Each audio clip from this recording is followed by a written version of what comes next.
जात पात पूछे न कोई, हरि का भजे सो हरि का होई। और स्टूडेंट किसी से भी सीख सकता है। राम जी की चिड़िया, राम जी का खेत, खाओ चिड़िया भर भर पेट। अहंकार मत पालो, वरना जो हाल हिंदू मुसलमानों का हुआ वही तुम्हारा भी होगा। अपनी कमजोरी को एक्सेप्ट करो। लूटे गए, मारे गए, काटे गए,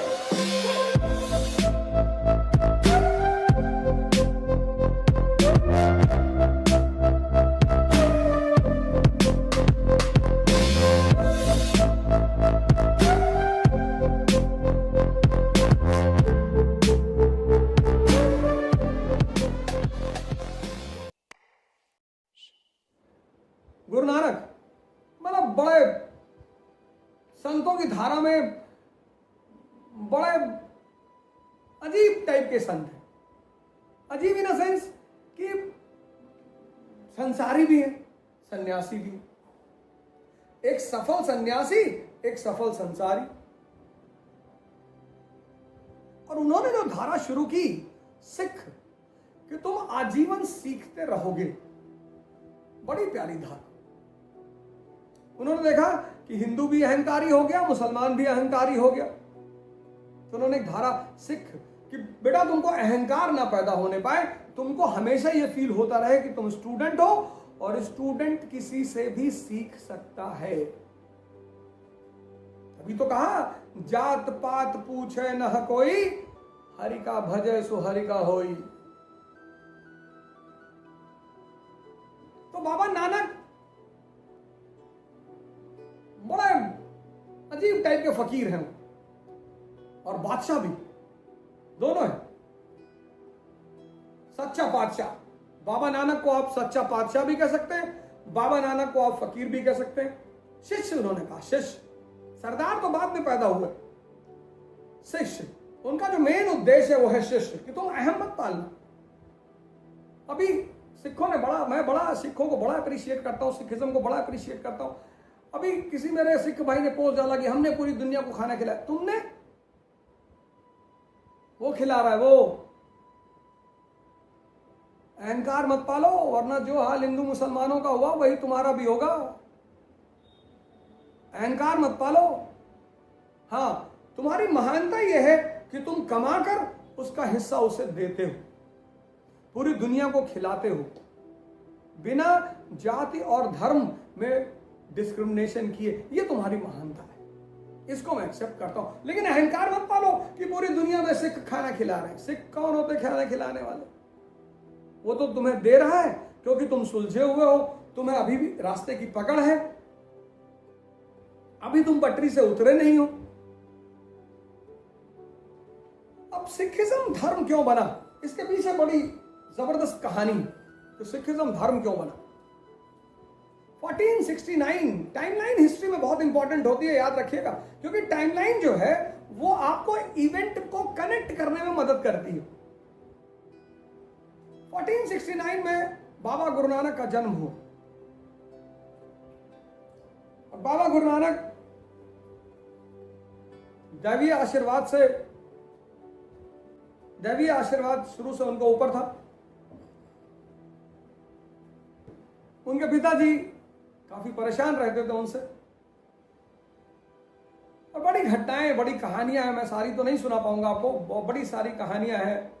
राम जी की चिड़िया, राम जी का खेत, खाओ चिड़िया भर भर पेट।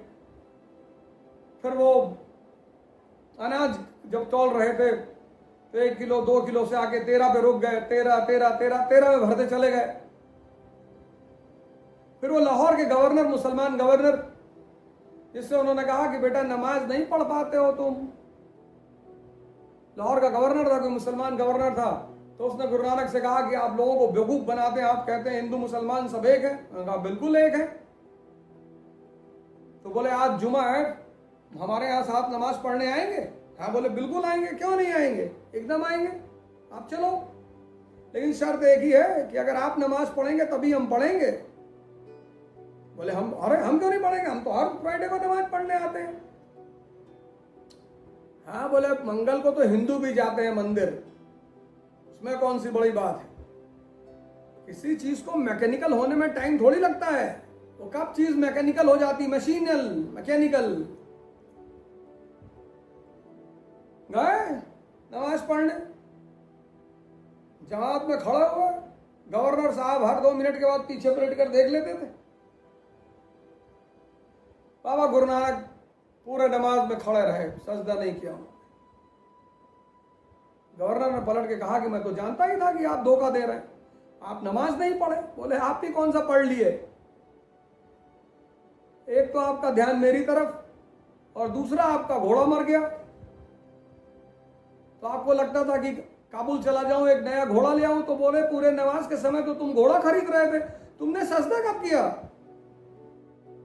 ये है संत। किसी गांव में रुके, विद्वानों का गांव था, फिलोसफरों का गांव था, सूफियों का गांव था। तो जब उस गांव में रुके तो उस सूफी के गांव के मुखिया ने एक बाउल भरकर दूध भेजा, पूरा ऊपर तक दूध भरा हुआ था, गुरु नानक के लिए भरकर भेजा। तो बाबा नानक ने उसमें एक पत्ती डालकर उस बाउल को वापस भिजवा दिया। लीफ।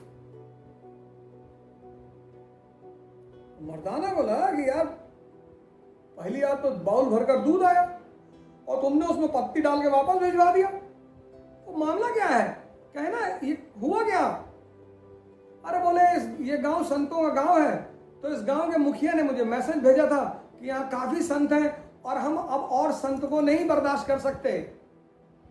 तो मैंने उस दूध के बाउल में पत्ती डाल दिया कि जैसे ये पत्ती इस दूध से तैरकर उस पार चली गई है, ऐसे मैं भी एक दिन रुक कर इस गांव से चला जाऊं। तुमको 50 क्लास बैठा के पढ़ाओ तब भी तुमको समझ में नहीं आता,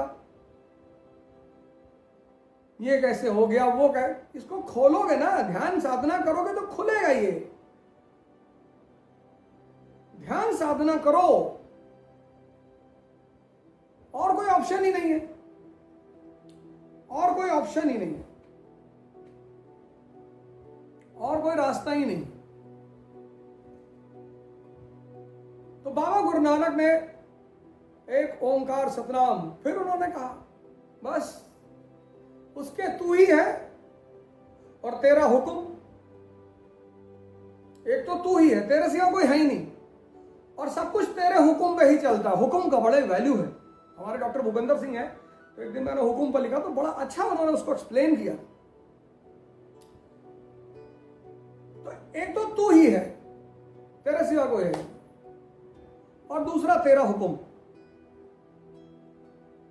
लेकिन सवाल यह उठा कि आखिर गुरु नानक देव जी के सिद्धांतों में धर्म खड़ा क्यों हुआ, क्या जरूरत थी उसकी पंजाब में, वो कबीर के पीछे क्यों नहीं खड़ा हुआ।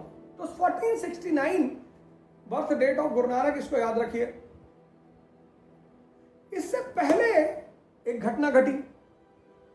अब पंजाब जो है वो लैंड ऑफ प्रॉस्पेरिटी है, लेकिन वो दरवाजा भी है भारत का, और पंजाब के जो दरवाजा है उसका एक साइड भारत में खुलता है और दूसरा साइड अफगानिस्तान में खुलता है, सेंट्रल एशिया में।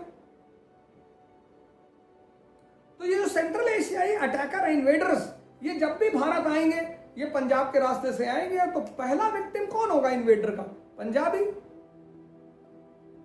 तो जब भी दिल्ली कमजोर पड़ेगी पंजाबी लूटेगा, पंजाबी मारा जाएगा, क्योंकि जैसे ही दिल्ली कमजोर पड़ेगी ये मध्य एशियाई तुरंत भारत की तरफ भागेंगे लूटने के लिए, और पहले लूटेंगे पंजाबी। अच्छा, तुर्कों के आने से पहले, टर्क्स के आने से पहले ये जो आक्रांता आए, इन्वेडर्स आए, ये भारत आए और बस गए। लेकिन टर्किश इन्वेजन का एक बड़ा इंपॉर्टेंट पहलू ये रहा कि टर्क्स आए, लूटे और चले भी गए। महमूद गजनी उसमें सबसे इंपॉर्टेंट नेम है। अरे वो तो पंजाब इतना लूटा उसने, पंजाब लूटा, हरियाणा लूटा, यूपी लूटा, उसमें उसकी गलती नहीं है। अपनी कमजोरी को एक्सेप्ट करो। तुम कमजोर हो, तुमको कोई भी मारेगा। लेकिन फिर दिल्ली सल्तनत की स्थापना हुई और बलबन और अलाउद्दीन जैसे शासकों ने पंजाब को बड़ा मजबूत किया, पंजाब की रक्षा की, भारत की रक्षा की, पंजाब की रक्षा की। लेकिन फिरोज शाह तुगलक के बाद जब दिल्ली सल्तनत का पतन हुआ तो पंजाब एक बार फिर खतरे में पड़ा।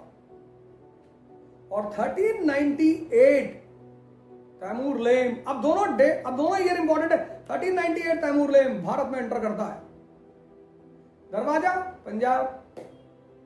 लूटा कौन गया? पंजाबी। लूटे गए, मारे गए, काटे गए। तो अब इनमें चेतना आई कि बॉस, हमें अपने आप को ताकतवर बनाना है, हमें अपने आप को मजबूत करना है। कैसे?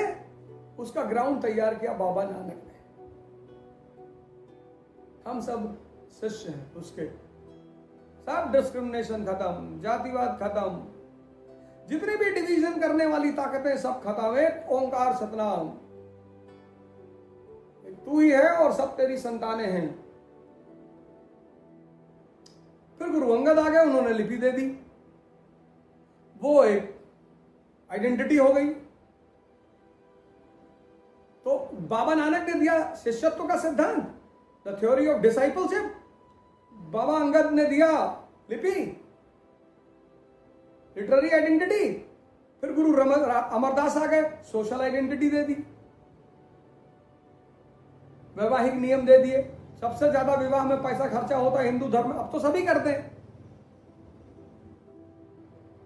तो शो ऑफ सबको करना है, किसी धर्म विशेष को कुछ कहा ही नहीं जा सकता।